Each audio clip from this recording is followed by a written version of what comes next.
Hi everyone, welcome to Strip Club. Yay! My name is Daniela and we're filming from Cozy Quilt Shop in Rancho San Diego. Today I'm going to show you a new pattern that uses 2.5-inch strip. Do you like it? Yes! Thank you. The pattern is called Shortline. It's called Shortline because Shortline is actually one of the property pieces, the railroad pieces on the Monopoly board, and we thought it reminded us a little bit of split rail, so we went with the rail theme, and Shortline just worked. Do you like the name? Yes. It was originally called Latte. That would be a great quilt for this fabric combination, wouldn't it? Yes. Sort of creams and milky colors. But I might have another quilt sample to show you. Wouldn't be Latte at all. So the pattern is called Shortline. It is super fast and easy because it uses two of our favorite piecing techniques, two of the fastest techniques. One is a basic split rail fence, and the other is our tube technique. Do you want to see how it goes together? Yes. Okay, so the first thing we have are strips, 2.5-inch strips. In our sample, they're all creams and tans and very neutral. In fact, one of our girls here wanted to name the quilt Switzerland because it was so neutral. So in addition to all the neutral colors, which are the 2.5-inch strips, we have a background color. The background color is a nice white. It's a nice stark white to add contrast to the creams. In addition, we have setting triangles, and we use a tan for the setting triangles. We go back to the white for border 1, the tan again, the same tan as in the setting triangles for border 2, and then this fantastic sort of circular mottled, wonderful tonal print for the outer border. So what I wanted to show you is, well, first of all, how effective a collection of tan fabrics and cream fabrics can be, and also to show you that you can do a quilt like this in many different color combinations. So if you wanted to make a blue quilt, you could do this all in blues. If you wanted to make a red quilt, in reds. Lots of possibilities with this pattern. So the first thing I want to show you is there are two blocks. We have here, the square block is your basic split rail fence block. And then we have this block here, which is a diagonally pieced block we will use with the tube technique. So first, let's make the split rail fence block. In the sample I have here, completely different colors, because the other ones wouldn't show up on the flannel board. So here in this sample, we have very bright strips, and then our background fabric is this black fabric in between. So you sew these three together, press the seams in one direction, and then you cut out squares. Squares look a little like this. Maybe we'll do it like this. You follow? Yes. Okay.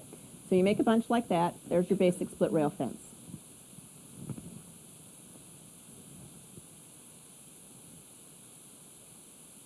Now we're going to make the other block, which is a diagonally pieced square, and we will use the tube technique.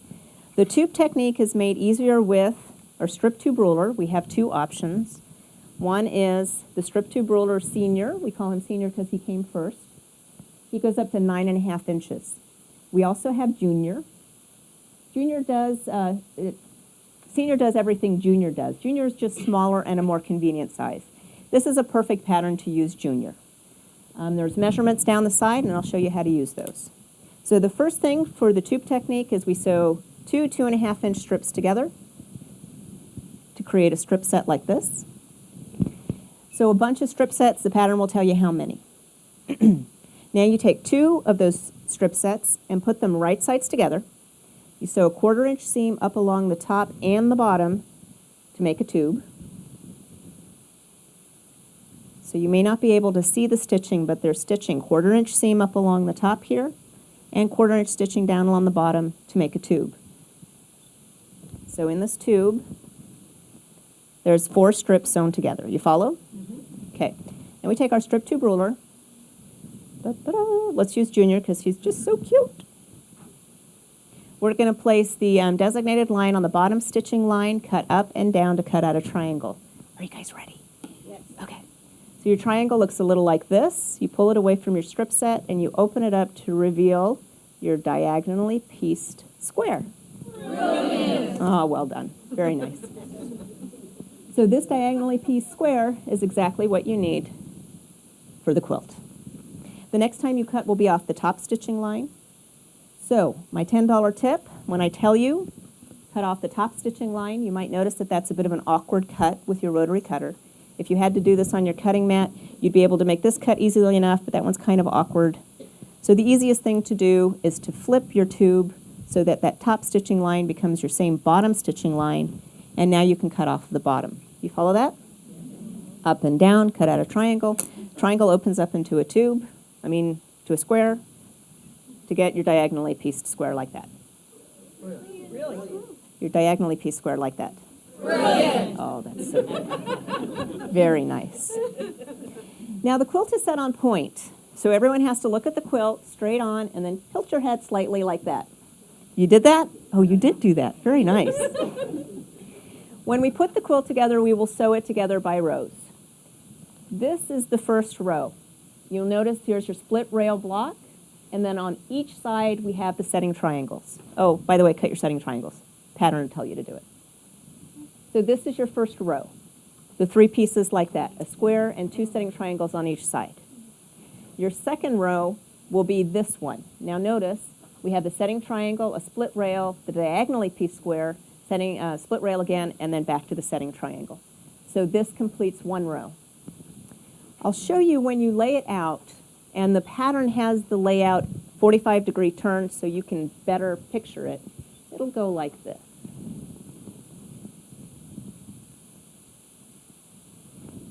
And with this, you can see how the rows are sewn together. Do you follow this? Okay, now you have to check me because, and I mentioned my brain turns to mush up here. Okay. Right?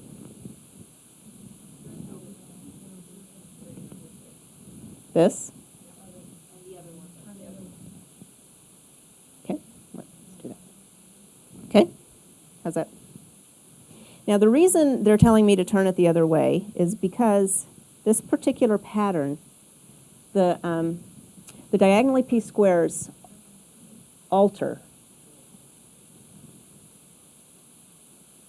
Yeah, that's why the layout in the pattern is so helpful. Okay, is that good? I think so. The second one should be the other way, the way you had it. The way you have it. Yeah. Not that one. Not that one. The one to the left.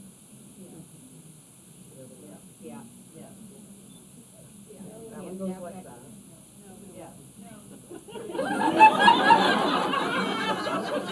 You just tell me when it's right. There. And so the other one, now the other one needs to be. Yeah, no, Rotate it as you go along. thank you. All right, so there's a setting triangle to finish off the row. That's the corner setting triangle. I think I lost a setting triangle along the way. So imagine there's a setting triangle on the left side, and that completes the row. Okay, so setting triangle, you have the block, another setting triangle, you stitch those together, you cut off a dog ear on the top, now you have a nice straight seam.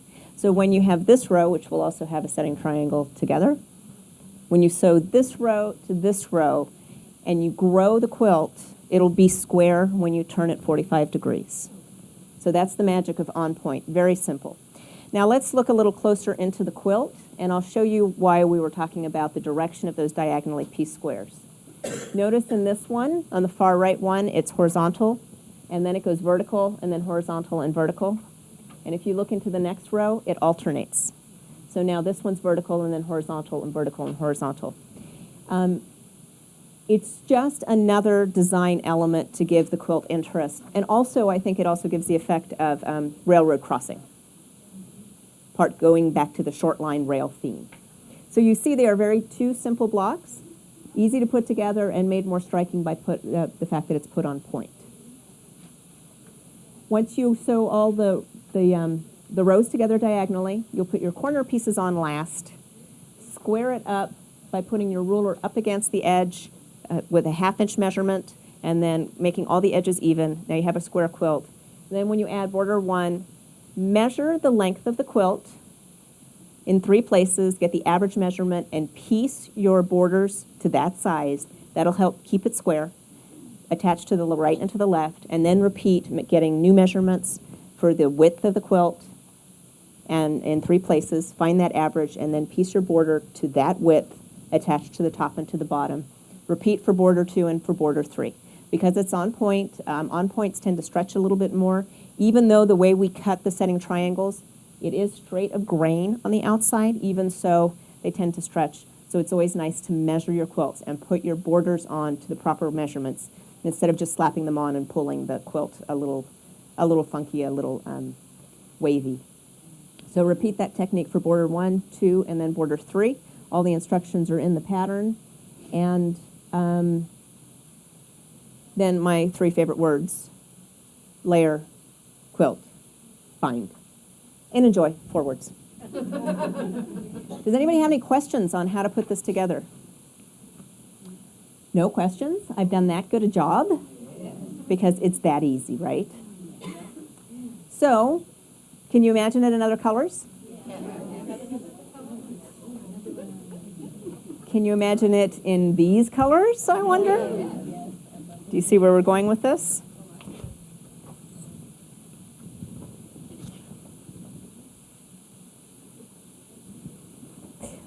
Oh, tall Terry, please help.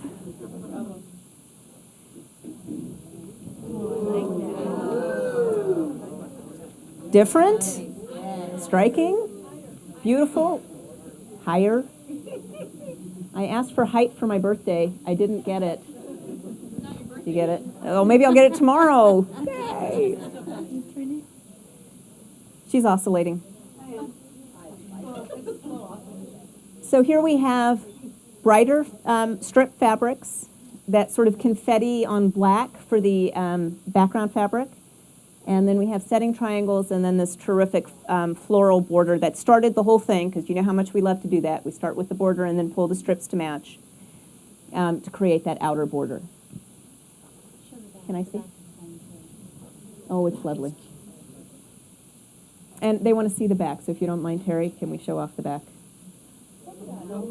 Isn't that great? I'm a strong believer in putting quality on the back. You put so much into the front and the time and the piecing and the quilting. Have something good on the back and have something fun. Because how many quilts do you only ever see the front? They always flip over and you see the back, so make the back as fun as the front. Very nice. So that is Shortline. Do you like it? Yes. Thank you. So if you don't have the pattern, ask for it at your local quilt shop. It's called Shortline. It's designed by Cozy Quilt Designs. And do you have any questions? Any questions on Shortline at all? Yes, ma'am. When you have the tube up and you're getting ready to make the tube stuff, could you fold it in half and do it as well? The question is, can you double up your tube and get more than one triangle at a time? I would say no.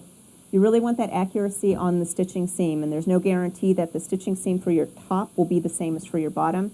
You won't get the accuracy on your block, and I think it would just create frustration down the road. For some techniques, it's just easier to take a little more care the first time you cut, and then you'll be more accurate down the road. So, might I entice our sample maker into sharing hers? Oh, Jan. Jan made our first sample latte. For her and I, this will always be called latte. And then she went ahead and did another one. Terry's going to help you hold it. She's right behind you. And Jan said this was fantastic with scraps. This is scraps from my stash only. So my back is not spectacular. Your back is lovely. I was going to say. So scraps from her stash only. Only stash. Now this is a real treat for me and for you. This is the twin. So this is all scraps. I love it. So you did purple for the split rail and then green for the diagonally pieced square. Yes. A great lime green for the setting, and then you repeated that same lime green border too. And look at your great border fabric. Isn't that awesome? It's called a Washington Vineyard. Oh, yes it is. Nice. But it's perfect for scraps because you can separate the split rail from your strip tube. So it says how many strips you need, so it's easy to do in 2 different colorways if you want to do that. What a great way to use scraps. Scraps. I'm like, and I have such a good stuff. I know nobody else does. But So will you show them the back, just because we've talked so much about backs and yours is wonderful. Oh, my. Isn't that great? I'm lines, but I had this, it doesn't really go with the front, but It's like a surprise treat. it's not bad. No, I think it's great. Love the fabric. Love the quilt. So Some days you're blue, some days you're purple. that's very true. Let's all think about that for a moment. Some days you're blue and some days you're purple. Thanks for sharing, Jan. That's outstanding. Woohoo!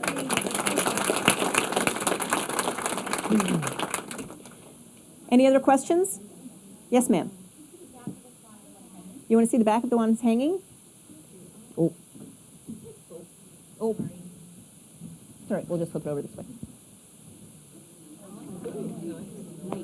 There is actually a little white. I don't know if you can see it. There's a little white print on the cream fabric. Very nice. Very nice.